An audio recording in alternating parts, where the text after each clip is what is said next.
Sabihin, para sa Italy, hindi ito ordinaryong operasyon, at hindi nila ito kinikilala bilang bahagi ng kanilang kasunduan sa US. Kung titignan natin, parang maliit na bagay lang ito, isang base dito, isang airspace restriction doon. Pero sa military operations, napakalaki ng epekto ng logistics. Ang bawat refueling stop, bawat transit route, ay kritikal. Kapag naputol ang mga ito, naapektuhan ang bilis at efficiency ng operasyon. Pero higit pa sa logistics, ang mas malalim na issue dito ay political trust. Habang ginagawa ito ng Spain at Italy, matindi naman ang naging reaksyon ng Estados Unidos. Sa White House, tila hindi nila masyadong pinansin ang operational impact. Ayon sa isang senior official, kayang-kaya ng US na maabot ang kanilang mga layunin kahit walang tulong mula sa Spain o ibang bansa. Para bang sinasabi nila, hindi namin kayo kailangan. Pero ibang usapan pagdating sa diplomatic front. Ang Secretary of State na si Marco Rubio ay diretsahang nagpahayag ng pagkadismaya. Para sa kanya, hindi tama na ang mga bansang tulad ng Spain ay umaasa sa proteksyon ng NATO na pinangungunahan ng US, pero pagdating sa oras na kailangan ng Amerika, sila pa ang humaharang. Mas naging matapang pa ang pahayag ni Pangulong Donald Trump. Kilala si Trump sa kanyang America First policy, at ngayon, tila mas pinatitindi pa niya ito. Tinawag niyang terrible at unfriendly ang Spanish government, at hindi siya nag-atubiling magbanta, kabilang na ang posibleng trade embargo laban sa Spain. Isang matinding punto ang binanggit ni Trump, bakit daw dapat gumastos ang Amerika para protektahan ang mga bansang hindi naman nagbibigay ng sapat na ambag. Dito napapasok ang mas malaking issue, ang NATO mismo.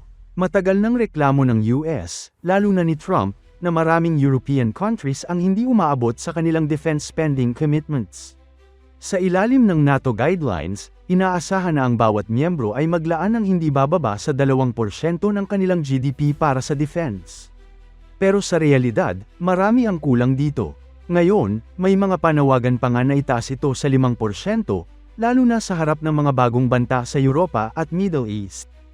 Pero kung hindi nga maabot ang 2%, paano pa ang 5%? Isa sa mga pinaka-target ng kritisismo ay ang Germany.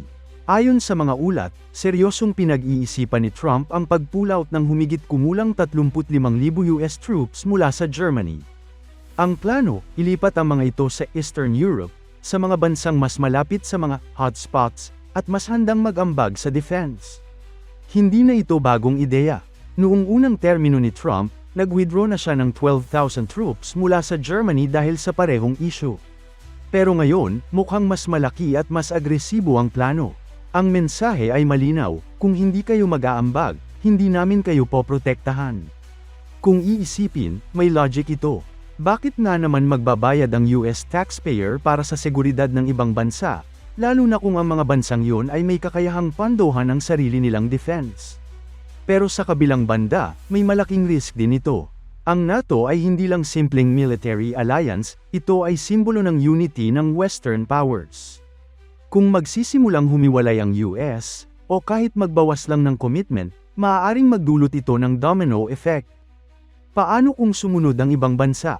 Paano kung mawalan ng tiwala ang mga miyembro sa isa't isa? At higit sa lahat, sino ang makikinabang? Sa ganitong sitwasyon, maaaring lumakas ang loob ng mga kalaban ng NATO, tulad ng Russia o iba pang bansa na matagal nang tinitingnan ng alliance bilang hadlang sa kanilang impluwensya. Balik tayo sa Spain at Italy. Ang kanilang desisyon ay maaaring nakabatay sa kanilang sariling national interest, lalo na kung ayaw nilang madamay sa isang digmaan laban sa Iran. Pero sa mata ng US, ito ay isang anyo ng abandonment. At dito na pumapasok ang mas malalim na tanong, ano ba talaga ang halaga ng alliance kung hindi kayo magtutulungan sa oras ng krisis? Para kay Trump at sa kanyang mga kaalyado, malinaw ang sagot, kailangang baguhin ang sistema. Hindi na pwedeng one-sided ang relasyon. Hindi na pwedeng ang US lang ang laging nagbibigay habang ang iba ay nakikinabang. Pero para sa ibang analysts, delikado ang ganitong pananaw. Ang strength ng NATO ay nasa collective defense, ang ideya na ang pag-atake sa isa ay pag-atake sa lahat. Kapag nasira ang prinsipyong ito, maaaring hamina ang buong alliance. Ngayon, nasa critical point tayo. Ang mga desisyon ng Spain at Italy ay maaaring simula pa lang ng mas malawak na pagbabago sa dynamics ng NATO. Ang reaksyon ng US, lalo na ni Trump, ay nagpapakita na handa silang mag-take ng drastic actions kung kinakailangan. Ang tanong ngayon, hanggang saan ito aabot? Magpapatuloy ba ang mga bansang Europeo sa pagdistansya sa US pagdating sa mga military operations? O mag-a-adjust sila para mapanatili ang alliance? At ang pinakamalaking tanong, kakalas nga ba ang US sa NATO? Sa ngayon, wala pang konkretong sagot. Pero isang bagay ang sigurado, ang relasyon ng US at ng kanyang mga kaalyado ay nasa isang maselang yugto. Ang bawat desisyon, bawat pahayag, ay may malaking epekto sa hinaharap ng global security. Para sa atin dito sa Pilipinas, mahalagang bantayan ang mga ganitong developments. Dahil kahit malayo tayo sa Europa, ang mga pagbabago sa global alliances ay may direktang epekto sa balance of power sa buong mundo, kasama na ang Indo-Pacific region. Sa huli, hindi lang ito kwento ng US, Spain, o Italy. Ito ay kwento ng isang alliance na sinusubok kung mananatili ba itong matatag o unti-unting maghihiwalay.